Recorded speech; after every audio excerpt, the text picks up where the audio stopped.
Ah! What the?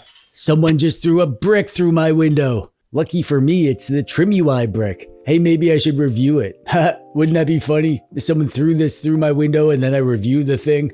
How crazy would that be? Yeah, pretty crazy.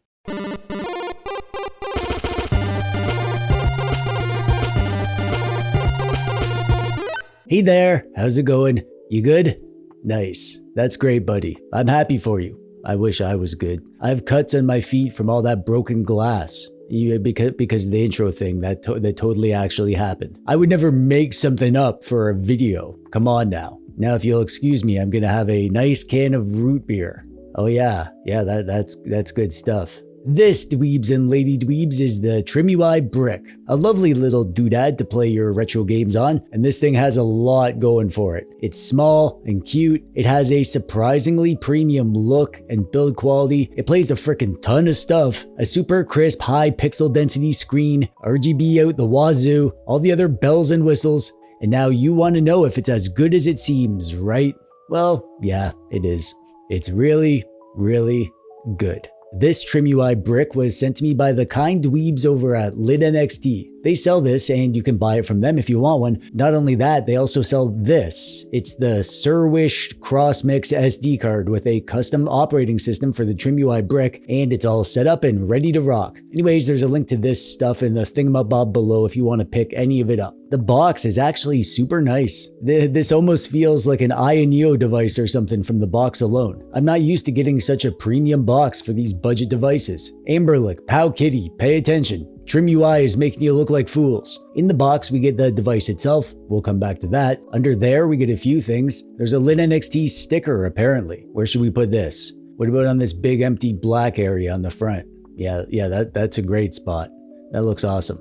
And there's also some alternate shaped bumpers and trigger buttons. We'll check those out in a bit too. And a USB A to C cable, because you probably don't have one of those yet. And a word paper that contains words. When it comes to the specs, this is gonna get a bit technical, so try to follow along. The TrimUI brick is powered by a processor. It has a CPU, a GPU, and also some RAM. There's some sort of storage, something. It obviously has some sort of a screen on there that has pixels in it, probably Wi-Fi, maybe Bluetooth, and a battery, I guess, and it weighs a certain number of grams. And I know that was kind of complicated, so I hope you were able to grasp all that. On the front, we have a screen and a sticker that some idiot put there, a D-pad over here, RGB LED buttons in the middle, some face buttons over here. Down here, there is a menu button, a select button, and a start button, as well as front-facing stereo speakers. On the left, we have volume up and down. On the right, we have a toggle switch to change the performance mode and a power button. Underneath, we have a SD card hole, a reset button, a USB-C hole for charging, and a headphone hole for headphones. Up top, we have an RGB thing, and around back, we have bumpers and triggers with more RBG in there, and a USB-C hole for OTG connection,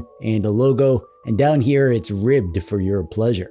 This is the black version of the TrimUI brick that I have here today. I wanted the white version, LidNXT sent it to me, but there is a postal strike going on in Canada right now, and my white version is stuck in limbo. LidNXT was kind enough to send me a second one, but it's the black version. Both versions look super nice, but I personally think the white version is just gorgeous. I'm excited to get my hands on that. I think this is an absolutely beautiful device. It is simple and clean and elegant. It looks like a piece of high-end stereo equipment or something. Considering how cheap this is, it has no right to look as good as it does. It actually reminds me a lot of the Neo Pocket DMG, which I love, and also the Analog Pocket, especially the new colors of the brick that are coming soon. I think all of those devices, including this one, are all going for that kind of crisp, minimalist design language, and it works wonderfully for a retro handheld. As you can see, the brick is not very big. The screen is 3.2 inches, which is sort of in the middle of the original Miu Mini and the Miu Mini Plus, for instance. However, they gave it more vertical height to be comfortable, and because of that, it's basically the same size as the Miu Mini Plus for all intensive purposes. It's not any lighter than the Miu Mini Plus either. So some people might consider this a negative, because it's just as big and it's just as heavy, but the screen is smaller. But I actually think of this as a positive. The brick feels like it uses its size perfectly, where everything is placed just right. The hand feel is delightful. It's not a huge device, so some people might find it crampy, but it's no crampier than the Mi Mini Plus or the RG35XX Plus. The placement of everything feels perfect, and the weight distribution adds to the comfort. It's a kind of dense feeling, but it's totally balanced. Heck, it's so balanced that you can stand this up not just on its bum, but also its head. You don't see that every day.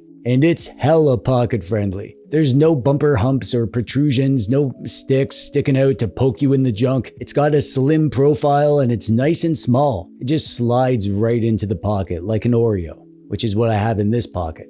I've heard other reviewers refer to this as an EDC handheld, and I could totally see that. This thing would be an amazing device to carry around with you to whip out in public places like the bank or the mall or the escape room, wherever people go these days when they leave their mom's basements. The controls are great too. The D-pad is a bit on the small side, but the input quality is so good that it doesn't really bother me. It's got a nice firm rubber membrane feel with a soft bump of feedback, great input quality, no issues with false diagonals, easy to pull off special moves in fighting games, all the good stuff you want from a D-pad. The face buttons, they're great too. They're low profile, very little travel, but they have a nice quiet click and they are responsive and satisfying. Same thing with the bumpers and triggers, soft click and they feel great. Oh, and speaking of the bumpers and triggers, we actually get a few different bumper styles to choose from. You get this kind of angled straight version and a rounded off version and a steep angled version.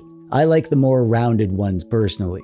The screen is a big talking point with this thing. I don't mean that the screen actually talks, that would be weird. I mean that there's lots to talk about regarding the screen. This is more or less the same screen that we have on the RGB 20 Pro that I just reviewed. I don't know if it is the exact same screen. My brick has a little bit of light bleed while the RGB 20 Pro didn't have any, but it's really dang close. It is 3.2 inches, which is smaller than the 3.5 inch screens that we usually get on retro doodads. However, it's a higher resolution than usual. This is 1024 by 768 resolution, which is just awesome. You can run with integer scaling on a ton of retro systems, and most of them run at nearly full screen. And if you do go with full screen scaling, you can slap on an interpolation shader, and the pixel density is so high that you'd never notice a difference. The sound is not great.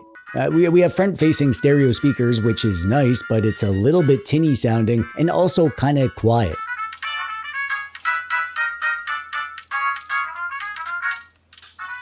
It's loud enough to hear, you'd probably be fine most of the time, but if you want big booming audio from your doodad, then you're gonna be sad. And I don't want you to be sad. That's why I'm going to suggest that you click the subscribe button, because then you'll see more TechDweeb videos, which will fill the void of sadness in your soul. And the audio jack is good. I tested it, it sounded good, so that's good. We have several options for the system. My favorite is Newly, which I'll show you in a bit, but let's talk about the stock system first. I don't have the actual stock card for this because I got it from LitNXT, and from them you can get an upgraded card that comes preloaded with an actually good ROM set and the latest version of CrossMix, which is like a modified and updated stock system. I'm sure the stock OS is fine. From what I can tell, it's the same OS that was used on the TrimUI Smart Pro, and I liked it there, but I hear the ROM sets suck if you get the stock card. The custom card from LitNXT is totally worth the extra $20 or whatever it is, in my opinion, because it's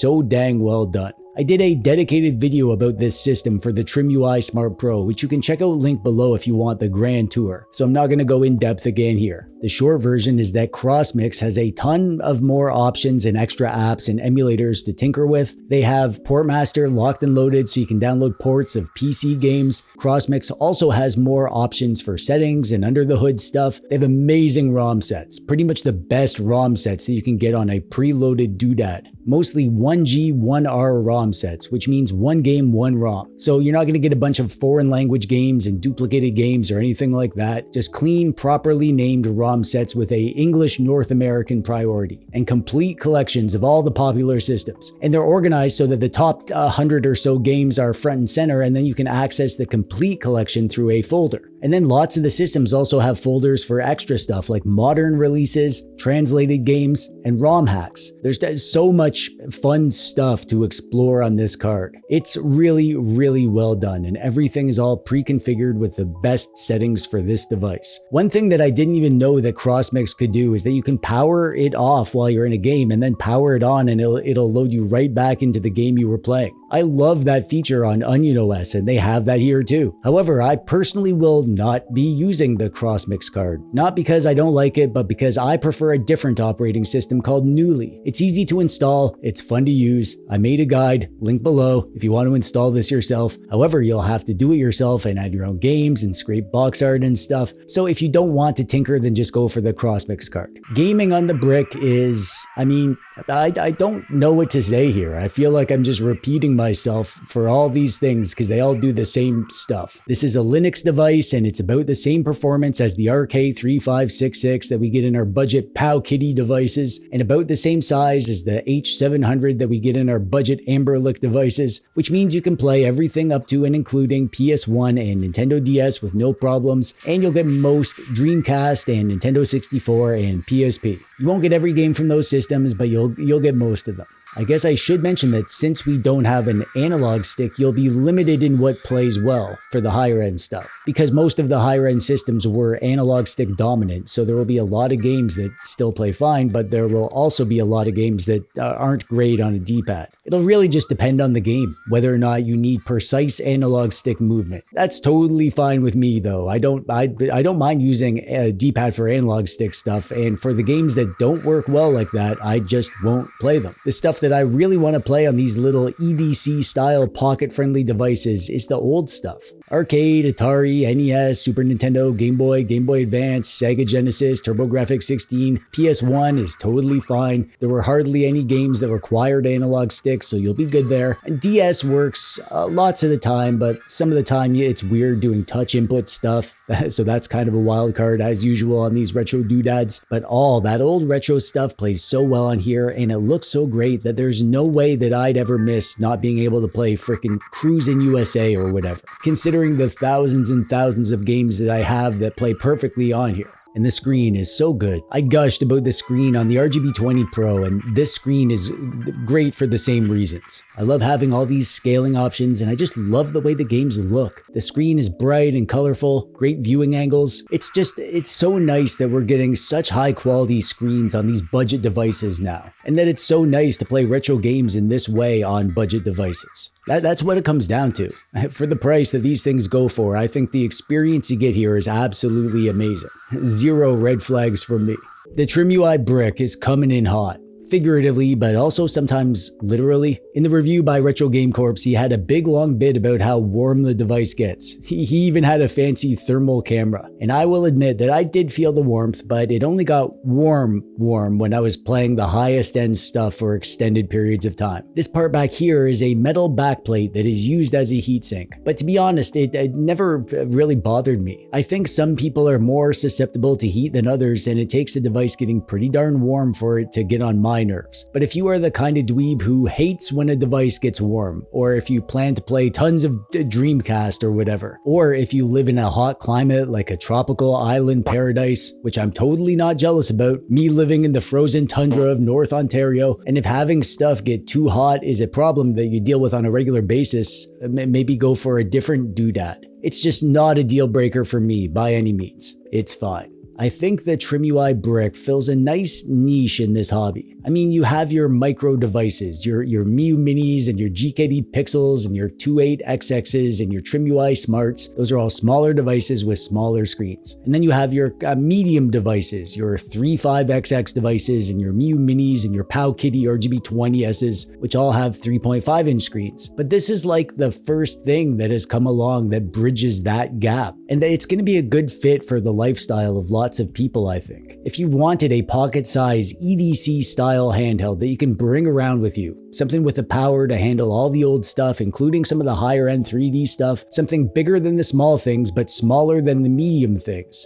this is it, really. This is the one. This is the only option we have. And the fact that it's such a good device with great build, great screen, great system, we're lucky that it's here to fill that niche and that it does it as well as it does. It's not going to be for everyone because of the size, really. But for people like me who love smaller pocket-sized devices, heck yeah, I'm super happy with this thing and I'm genuinely going to be using it often. And if you want one, then you should get it from LitNXT, who sent me this. And make sure you check to see if there's a sale whenever you shop there because you can usually save a good bit. And there's a link below if you want to get any of this stuff from them. And that brings us to the end. What do you think of the brick? Are you thinking of picking one of these up? If you have any questions, just leave them below. I'm happy to answer as many as I can. And while you're down there, click the thumbs up button if you like the video. And if you didn't, then I hope someone throws a brick through your window. And that's it from me. I'm TechDweeb. Thanks for watching. Bye-bye.